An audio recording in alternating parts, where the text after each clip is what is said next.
Hey everybody, Nick Espinoza, your chief security fanatic here, and it is Sunday, so we're doing breaches of the week. And first things first, I recorded this early Sunday morning, so if some bomb dropped Sunday afternoon by the time this is released, I am sorry, I'll catch it next week. And as always, I want to thank the following people that sent me in this information: Barrett Peterson, John Pemberton, Jacqueline Wolf, and Sanders Slidner. Guys, thank you very much. And if you have a tip for me, please give it to me, and I will give you a shout out here and also on my nationally syndicated radio show next time it airs. And with that, let's get going with Whitworth, I believe it's Whitworth University, in the state of Washington, because they are taking steps to shore up their cyber defenses following a reported ransomware attack that left their network crippled since late last month. Now, it's unclear what sort of information may have been accessed. The information is still ongoing, but if the information, or rather the investigation, finds that any personal information on students, alumni, employees, or donors was taken, Whitworth officials promised in a this past Wednesday letter to notify anybody affected and take the appropriate steps, etc., etc. So they may be giving you free credit monitoring if you're caught up in that. So heads up, Whitworth University, or Whiteworth University, out of the state of Wisconsin. Moving on, let's talk about Accutech Systems. Basically, they are now facing 2 federal class action lawsuits for a data breach. Now, these lawsuits claim that a data breach in August of last year, so about a year ago, exposed the personal and financial information of about 40,000 people or so. We're talking full names, social security, dates of birth, financial account information, payment card numbers, and account access information. Those affected also were using the company's banking and financial software, so obviously that's very damaging. So heads up, if you use Accutech Systems for anything, you may be entitled eventually to compensation. Moving on, let's talk about Florida Orthopedic Institute. This is an update as well. They had a 2020 breach that impacted 640,000 individuals and resulted in their data being encrypted. They're also known as Musculoskeletal Institute, and they reached a $4 million proposed settlement over that 2020 breach this past week. So if you use Florida Orthopedic Institute or Musculoskeletal Institute in Florida, you may be entitled to compensation. Moving on.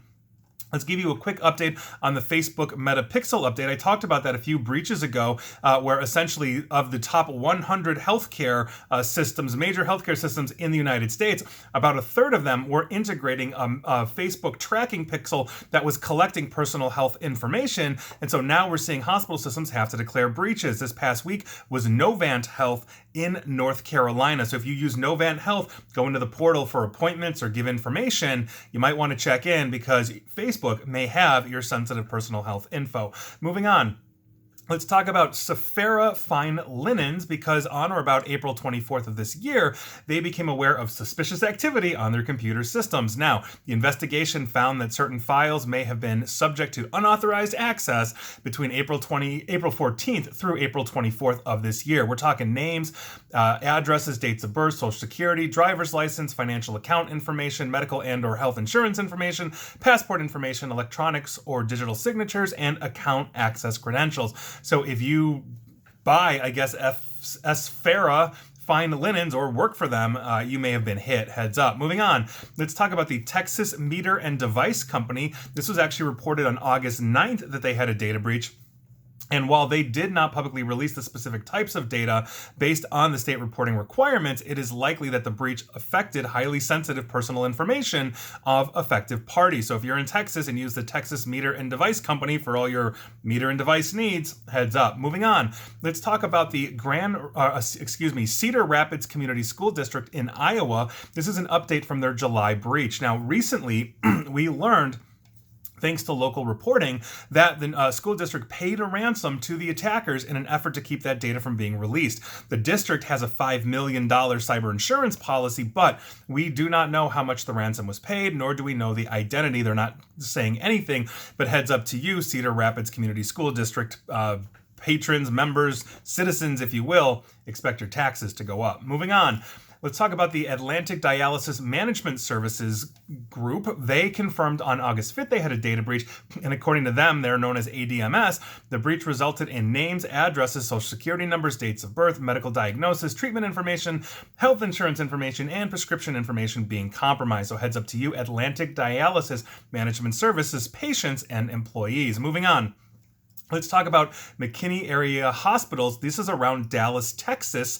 We are talking about Methodist McKinney Hospital, Methodist Allen Surgical Center, Methodist Craig Ranch Surgical Center. All three of those have provided patients notice of quote unquote unusual activity on their data systems. Now, Methodist Health confirmed basically the firm's investigation into the cybersecurity incident, and they are reporting that names, addresses, social security, dates of birth, medical history information, medical diagnosis information, treatment information, medical records numbers, and health insurance information were present in these systems that were breached. So heads up to you, if you use Methodist McKinney Hospital, Methodist Allen Surgical Center, or Methodist Craig Ranch Surgical Center for all your medical and surgical needs, you may have been part of a breach. Moving on, let's talk about DigitalOcean.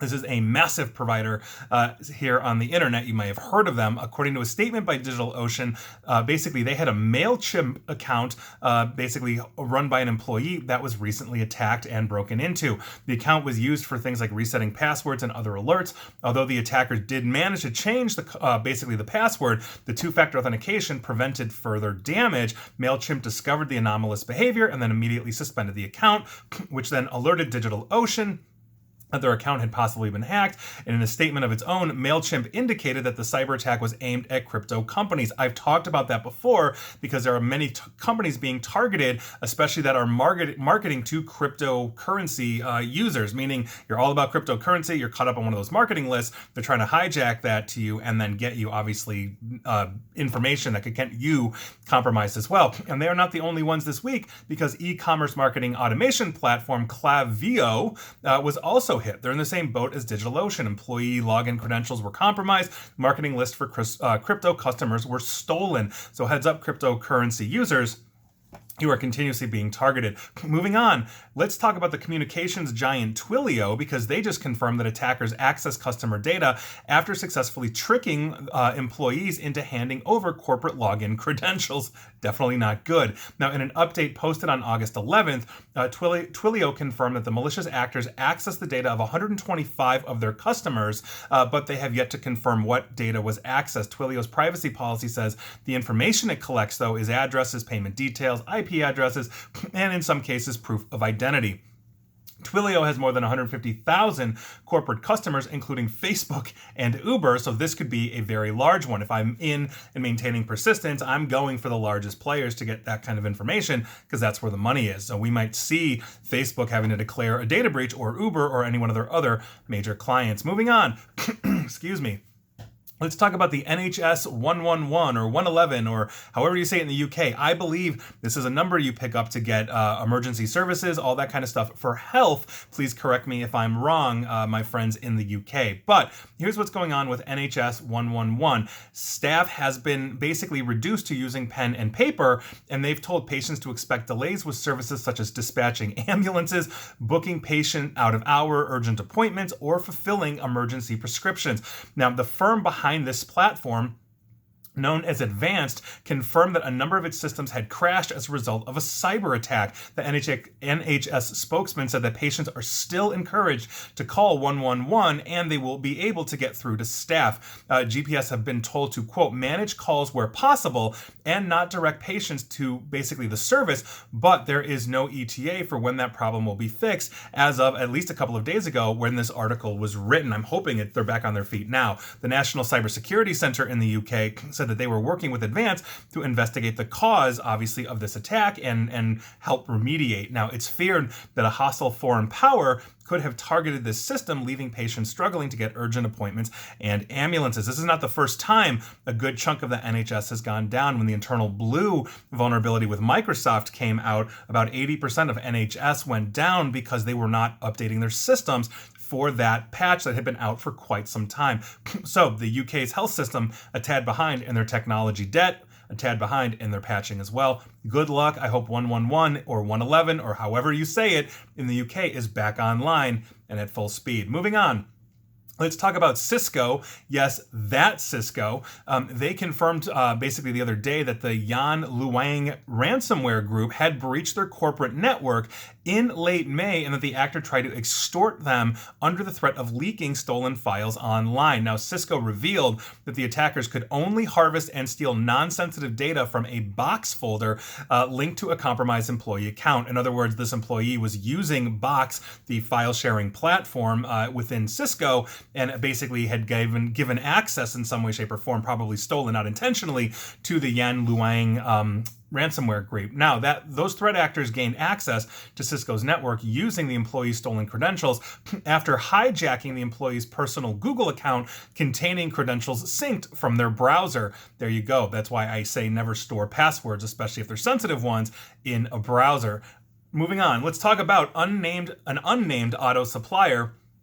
And this is actually an interesting one and a little bit of a terrifying one. An automotive supplier had their system breached and their files encrypted by 3 different ransomware gangs over a 2-week period in May, with 2 of those attacks happening within 2 hours of each other. Now, the attacks follow basically initial breach of the company's systems, basically by a likely IAB or initial access broker in December of last year, who exploited a firewall misconfiguration to breach the domain controller server using a remote desktop or RDP connection. And there you go. In other words, keep your stuff up to date, harden your systems. But 3 ransomware gangs basically found the same vulnerability, exploited the same vulnerability, and went to work. My God. Make sure that unnamed automotive supplier, if one of you are listening to this or watching this, that you're updating your stuff. No fun at all. And moving on, let's talk about Intel's supposedly, quote, impregnable data fortress, end quote. That's according to Ars Technica. This is known as SGX because Intel's latest generation of CPUs or processors contains a vulnerability that allows attackers to obtain encryption keys and other confidential information protected by the company's software guard extensions. This is the advanced feature that acts as a digital vault for secure, basically for users' most sensitive secrets and all of that. Abbreviated, as I mentioned, as SGX, the protection is designed to provide a fortress of sorts for basically the safekeeping of encryption keys and other sensitive data, even when the operating system or virtual machine running on top of it is maliciously compromised. SGX works by creating trusted execution environments that protect sensitive code and the data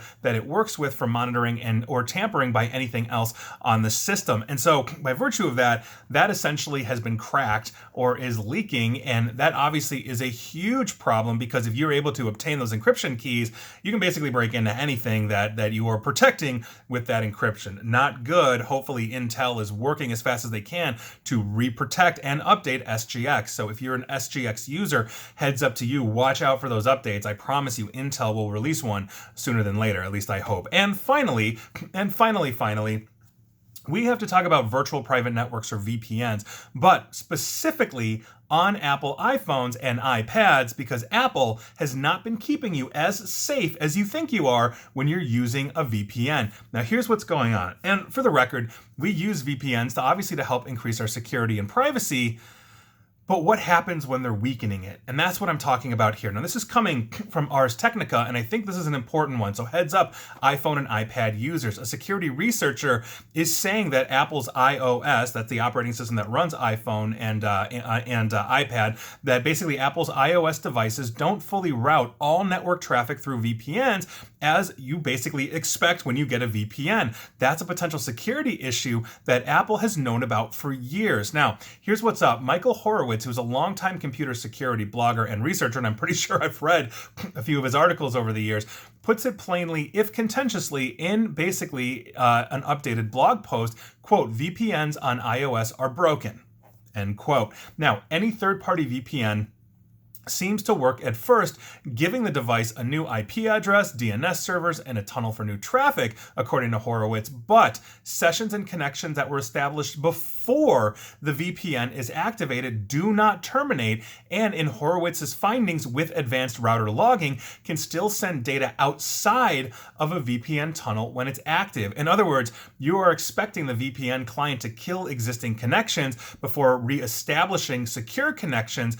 So basically, your connections are then reestablished inside that secure tunnel the VPN creates. But iOS-based VPNs don't seem to be doing this, according to Horowitz. And that's a finding that is backed up by a similar report from May of 2020 by Proton VPN. These are also the platform that Proton Mail is on, Proton Calendar. They are basically an incredibly secure and encrypted company out of Switzerland doing this research as well. Now, the primary issue with non-tunneled connections persisting is that they basically could be encrypted, and if that IP address of the user and what they are connecting to can be seen by internet service providers or other parties, that's a huge issue. Quote, those at the highest risk because of this security flaw are people in countries where surveillance and civil rights abuses are common, end quote, according to VPN's May of 2020 report.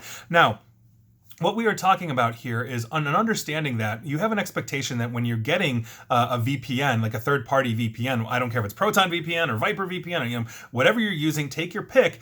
The point of that is that anything that you do should be shielded from your internet service provider, should be shielding the initial IP address you're getting from your internet service provider by giving you another one, and then wrapping an extra layer of encryption around all traffic, or a single layer of encryption around unencrypted traffic, to make sure that as you are going out, your ISP cannot read and see what you're doing. Nobody else can read and see this without having to crack encryption or break your VPN provider. This is what gives you privacy and security. And when you're in a country where you may have, basically some really draconian laws, and I just talked about this with a young woman who just was sentenced to 34 years in prison for retweeting dissidents in Saudi Arabia.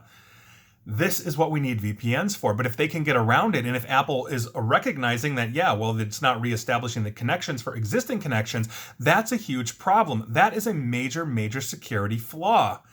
That's a huge thing. A lot of people have this expectation that, I have an Apple, so I'm basically running Fort Knox, and the answer is no.